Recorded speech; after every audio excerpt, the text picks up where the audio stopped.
The Young and the Restless spoilers shock. For decades, the battle between Jack Abbott and Victor Newman has defined Genoa City. It is the war that never ends, the rivalry that has destroyed friendships, families, and empires. Both men have fought with every weapon at their disposal: corporate takeovers, hostile boardroom coups, personal betrayals, even alliances that left blood on their hands. And yet, through it all, Victor always seemed to rise again. No matter how clever Jack's schemes, no matter how brutal his attacks, Victor found a way to retaliate, to outmaneuver, to remind everyone why he was the indomitable titan of Newman Enterprises. But age changes even the strongest warriors, and Jack, older and wiser, has realized that time alone will not end Victor's reign. He has dreamed for years of the day when Newman's empire would finally collapse, leaving the Abbotts to reclaim dominance without fear of Victor's shadow. That dream, however, has remained out of reach until now. Cane Ashby, a man who has often existed on the margins of Genoa City power, is the unlikely piece in this chess game. Ambitious, sharp, and often underestimated, Cane has been searching for his own opening, a way to carve out control beyond the constant tug-of-war between Newman and Jabot. He has no loyalty to either side, only to his own ambitions. For Cane, the future lies not in aligning permanently with Jack or Victor, but in playing them against one another until the battlefield belongs to him. And so, when Jack approached him quietly, speaking of alliances and common enemies, Cane listened. He knew Jack's obsession with Victor was bottomless, but obsession can be useful. What Jack lacked in subtlety, Cane made up for with daring. Cane was willing to do what Jack could not: step into the lion's den and dig up the kind of dirt that could not be spun away in the media or buried with money. The break-in was reckless, even for Cane. Victor Newman's office was a fortress, guarded by layers of security, both technological and human. But Cane thrived on risk, and he knew that the greatest secrets were always hidden in plain sight, in the heart of Victor's empire. Moving through Newman Towers after hours, every shadow felt alive, every locked drawer a test of his nerve. When he finally cracked into the files Victor had guarded for years, what he discovered sent a chill through him. There, tucked away behind coded systems and encrypted records, were documents that pointed to crimes far older and far darker than anyone suspected. Transactions that hinted at fraud, payoffs to silence witnesses, manipulations that tied back decades into the very foundation of Victor's fortune. Cane realized he was holding the skeleton key, the weapon capable of unraveling everything. When he handed the files to Jack, the Abbott patriarch's hands trembled. He had dreamed of this moment for so long. Proof that Victor was not untouchable, proof that the man who lorded over Genoa City with arrogance and cruelty was vulnerable. Jack saw in those documents the potential to end Victor once and for all. Not just to humiliate him, not just to win a temporary victory in business, but to drag him down into the legal system he had evaded for a lifetime. Prison. The idea was almost intoxicating. To see Victor Newman behind bars, stripped of power, reputation shattered, unable to manipulate his way out, Jack felt the rush of long-denied justice. But justice in Genoa City has always been laced with danger, and even as he imagined Victor's downfall, Jack knew the cost of this path could consume him too. Cane's motivations were more complex.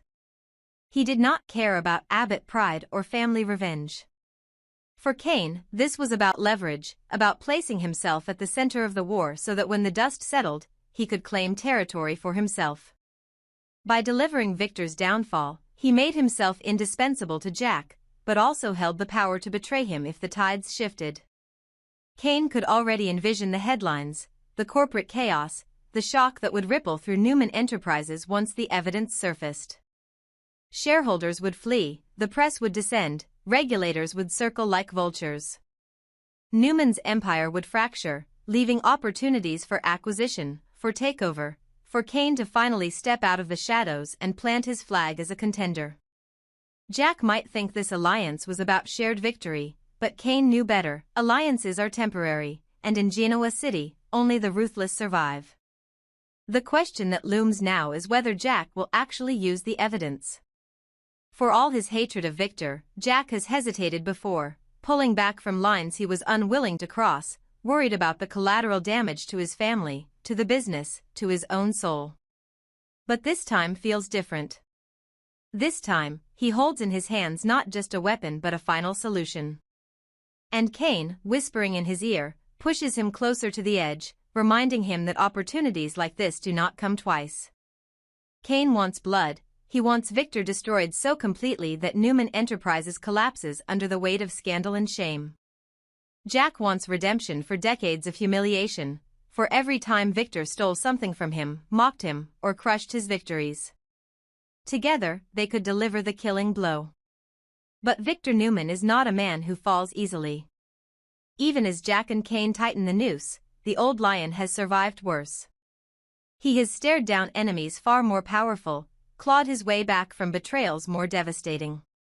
If Victor senses even a hint of what is coming, he will retaliate with a fury that neither Jack nor Cane may be ready for.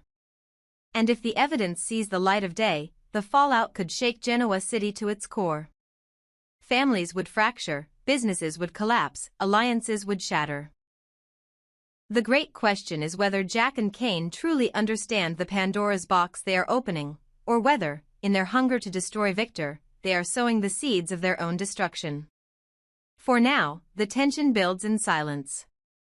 The documents remain hidden, the plan not yet executed, but the storm is coming. Cane watches Jack with a predator's patience, waiting to see if the Abbott patriarch has the stomach to go through with it. Jack wrestles with his conscience, torn between his eternal hatred of Victor and the knowledge that once this begins, there is no turning back. And Victor, unaware but never truly blind, moves through his empire with the instinct of a man who has outlasted every challenger. He does not yet know that the enemy already has his secrets, that betrayal has already breached his fortress. But when he learns, the reckoning will be swift, merciless, and unlike anything Genoa City has ever seen. The storm that had been building for years finally broke inside the hallowed walls of Newman Towers. Victor Newman, the man who for decades had struck fear into rivals and commanded loyalty with an iron fist, found himself in a nightmare he could scarcely believe. Jack Abbott and Cane Ashby, two men who should never have been standing together, were in his private office, rifling through his most guarded secrets. The sight alone was enough to send a jolt of shock and fury through Victor's veins. He barked out his command with the force of a man still used to being obeyed: "Put the files down and get the hell out." But this was not the world he once controlled. Jack and Cane did not obey. They stood their ground, their hands clutching the damning evidence that had the power to destroy him, and for the first time in years, Victor felt the tremor of real panic in his chest. The tension escalated with terrifying speed. Cane, reckless and burning with the hunger of a man who had finally stepped into the center of the war, lunged at Victor. The struggle was chaotic, physical, a violent collision of old grudges and new ambition. Furniture scraped against the polished floor, drawers flew open, and then the deafening crack of a gunshot split the air. The sound echoed through Newman Towers, a sound that would reverberate far beyond those walls. In the chaos, Victor stumbled, his hand instinctively clutching at the edge of his desk, his eyes wide with shock. Nick and Nicky, just down the corridor, heard the blast and rushed toward the noise, their voices rising in alarm. The shot did not find Victor, but its impact was seismic all the same. In that instant, the sanctity of Newman's empire was shattered.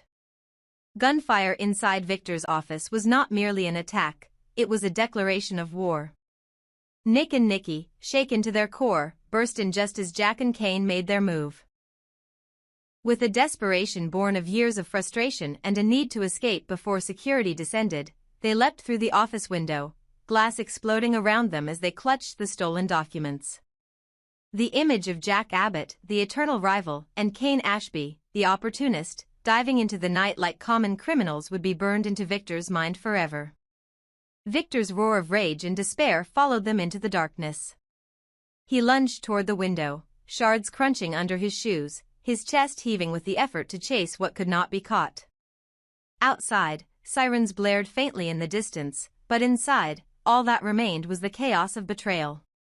Nicky clutched Victor's arm, her face pale with fear, while Nick scanned the office in disbelief at the shattered glass, the scattered papers, the smell of gunpowder that hung heavy in the air. Victor tried to push past them, to run after Jack and Cane, but his body betrayed him, slowing, trembling, the weight of years and the crushing realization that his enemies had finally struck at his most vulnerable point. For the first time, Victor Newman felt the icy grip of fear not just for his empire but for his own freedom. The stolen documents were not simply embarrassing, they were lethal. They contained the truths he had buried for decades, truths that could not be spun away in the press or silenced with payoffs. If Jack and Cane delivered them to the authorities, his legacy could collapse overnight. He saw it in flashes, headlines screaming his crimes, shareholders abandoning Newman Enterprises, handcuffs clamping around his wrists, a prison cell closing behind him. The indomitable Victor Newman reduced to a convict. The thought alone was almost enough to drop him to his knees. Jack, in his own mind, had crossed a threshold he could never return from. He had always justified his wars against Victor as business, as survival, as competition. But tonight, breaking into Victor's office, colluding with Cane, standing his ground even after a gun went off, this was no longer business. This was blood feud, a final strike meant to annihilate his oldest enemy.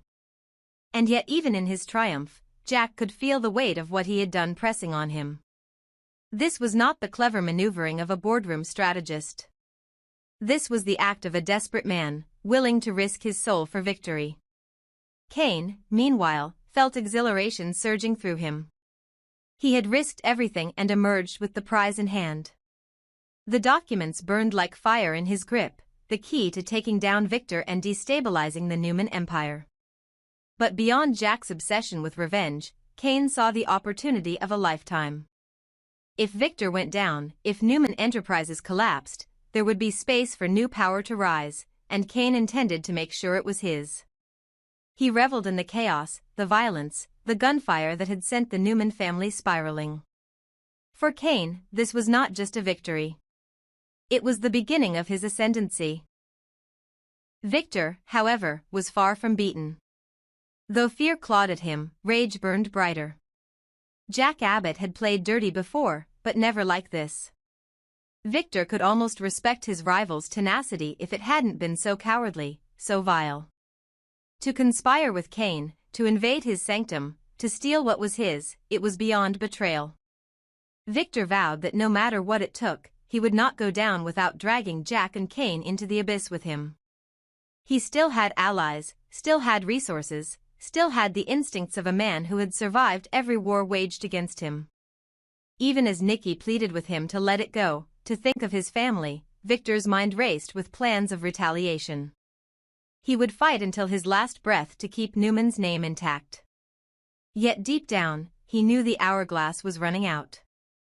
The thought of prison gnawed at him relentlessly. He had seen powerful men fall before, watched them stripped of everything, reduced to broken shells of their former selves. Could it really be his turn now? The mighty Victor Newman, trapped by his own secrets?